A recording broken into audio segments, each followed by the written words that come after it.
Hello, dear listeners, and welcome back to the Strange History Podcast, where we dig through history's pockets and see what falls out. Sometimes it's metals, sometimes it's bones, and sometimes it's exploding chocolate bars.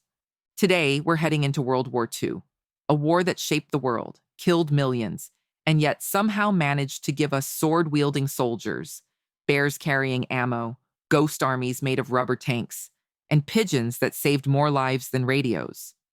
So buckle up. This is 20 Strangest Facts from World War II. And yes, we have sponsors today, though, as always, they're completely fake. Mad Jack Churchill. Sword, bagpipes, and arrows. Most soldiers carried rifles. Jack Churchill, Mad Jack, carried a broadsword, a bow, and a set of bagpipes. He once led a charge into battle playing his pipes while bullets flew. Another time, he captured 42 Germans and a mortar crew armed only with his sword. When asked about his eccentric choice of weapons, he famously said, "Any officer who goes into action without his sword is improperly dressed." This man would have been thrown out of Comic-Con for being too committed. Today's episode is sponsored by Mad Jack's Cutlery. Need to storm Normandy? Forget guns. Try our full line of broadswords, longbows, and bagpipes. Free sharpening with every order. The Ghost Army of Inflatable Tanks. In 1944, the U.S. Army assembled a secret unit of artists, sound engineers, and designers, the 23rd Headquarters Special Troops, better known as the Ghost Army. Their mission: use inflatable tanks, fake radio chatter, and giant loudspeakers blasting recorded artillery to convince the Germans that Allied armies were somewhere else. And it worked.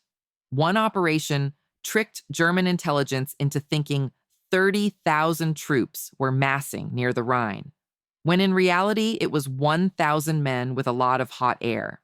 Literally. This was the only war where you could defeat the Nazis with rubber balloons and a jazz record. Wojtek the Soldier Bear. Meet Wojtek, a Syrian brown bear adopted by Polish soldiers. Raised on condensed milk, he quickly developed a taste for beer, cigarettes, and roughhousing. But Wojtek wasn't just a mascot. He carried 100-pound artillery shells at the Battle of Monte Cassino. The bear became a private in the Polish army, complete with a service number and rank. After the war, he retired to Edinburgh Zoo, where veterans would visit him and throw him cigarettes, which he ate, to children's horror. This segment brought to you by Wojtek Cigarettes, the only brand approved by bears. Warning: may cause excessive fur growth. Mount Vesuvius erupted on the U.S. Army. In March 1944, Allied forces stationed near Naples found themselves in a biblical nightmare. Bombing runs triggered tremors that awakened Mount Vesuvius, which erupted for nearly 2 weeks. Lava destroyed planes at nearby airfields and covered everything in ash. As one GI wrote, "Fighting Nazis was bad enough. Then the damn volcano joined in. Nature itself apparently picked sides." Pigeons save the day. Again. World War I had Cher Ami. World War II had G.Y. Joe. This plucky pigeon flew 20 miles in 20 minutes to deliver a message canceling a planned Allied bombing on an Italian village. If he had arrived just 5 minutes later, 1,000 Allied troops would have been bombed by their own planes. He was awarded the Dickin Medal, the animal equivalent of the Victoria Cross. Honestly, pigeons are the unsung heroes of both world wars, and probably better at time management than most humans. The Schwerer Gustav. World's biggest cannon. The Nazis built a railway gun so massive it looked like something from Star Wars. The Schwerer Gustav fired 7-ton shells that could travel 20 miles. Problem: it needed 4,000 men to operate, could only fire 14 rounds per day, and had to be transported in 25 separate train cars. It was less a weapon and more a theme park attraction for evil dictators. Feeling inadequate? Try Gustav's Gym, where our weights start at 7 tons. Train like the Nazis. But please, without the fascism. Crosswords and code breakers. At Bletchley Park, home of Allied code breaking, recruiters realized crossword enthusiasts made excellent cryptographers. The government even placed a public crossword puzzle in a newspaper as a secret recruiting test. Those who solved it fast enough were discreetly contacted. Imagine thinking you just won a crossword contest, and instead you're suddenly working to break the Enigma code. Operation Habakkuk. Aircraft carriers made of ice. Winston Churchill loved wild ideas. One of the wildest? Build massive aircraft carriers out of ice mixed with wood pulp, called pykrete. Tests showed pykrete was bulletproof and melted slowly. Plans were drawn to make a 2,000-foot-long iceberg aircraft carrier. Unfortunately, it cost too much and proved impractical.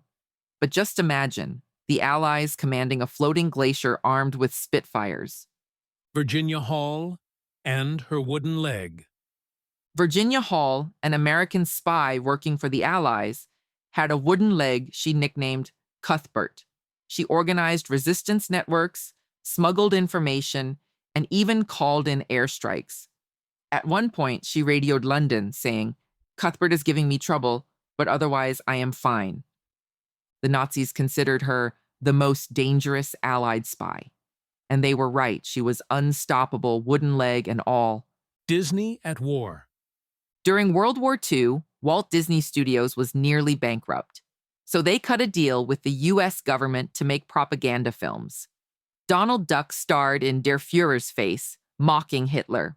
Mickey, Goofy, and even Pluto appeared in training reels about malaria, factory safety, and how to file taxes.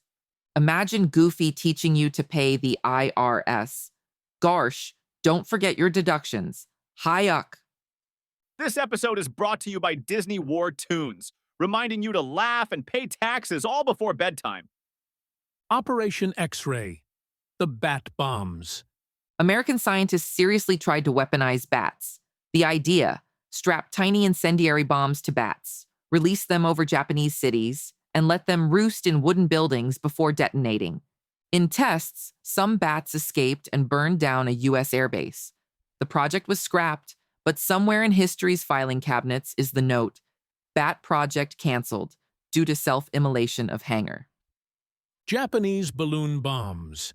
Between 1944 and 1945, Japan launched 9,000 hydrogen balloons, carrying bombs across the Pacific. They relied on jet stream winds to carry them to North America. Most popped harmlessly, but about 300 reached the US and Canada. One tragically killed a minister's wife and 5 children on a picnic in Oregon, the only combat deaths on US soil during World War II. Garbo. The greatest double agent. Spanish double agent Juan Pujol Garcia, codenamed Garbo, convinced the Nazis he had an entire network of British spies. In reality, his network was imaginary. He even submitted fake expense reports for these phantom agents, and the Nazis paid him.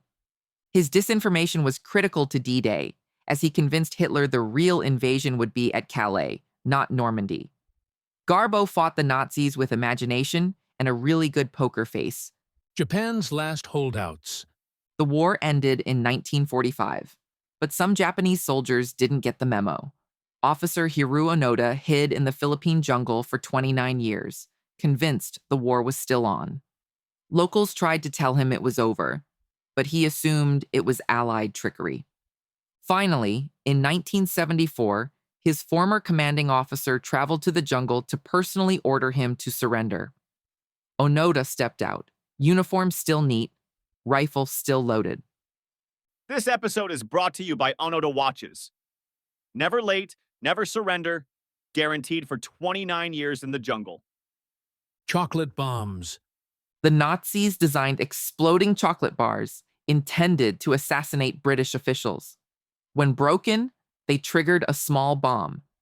MI5 agents discovered the plot and displayed samples.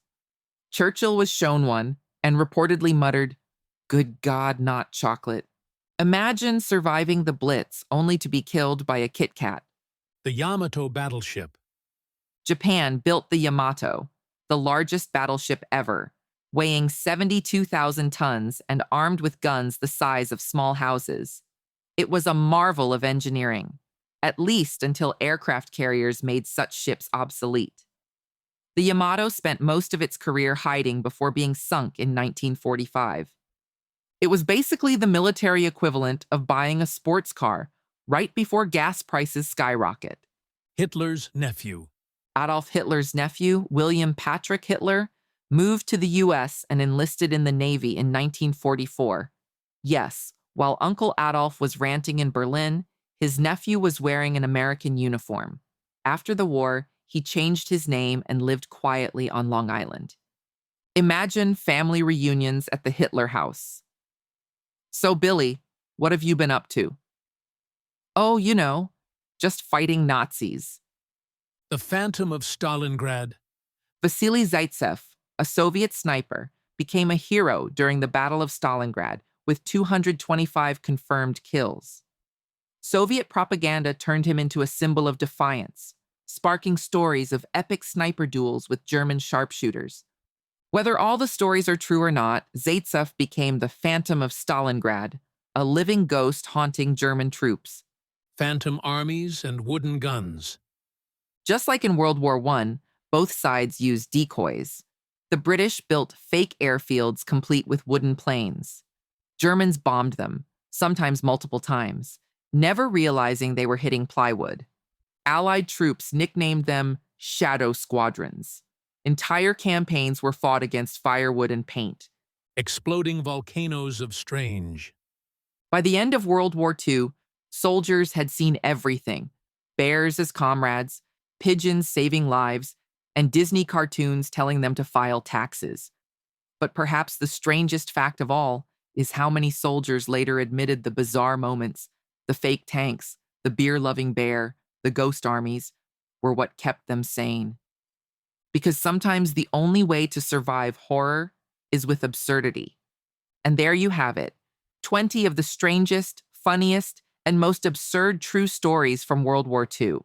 Proof that even in humanity's darkest hours, history still had room for comedy, chaos, and cartoon logic.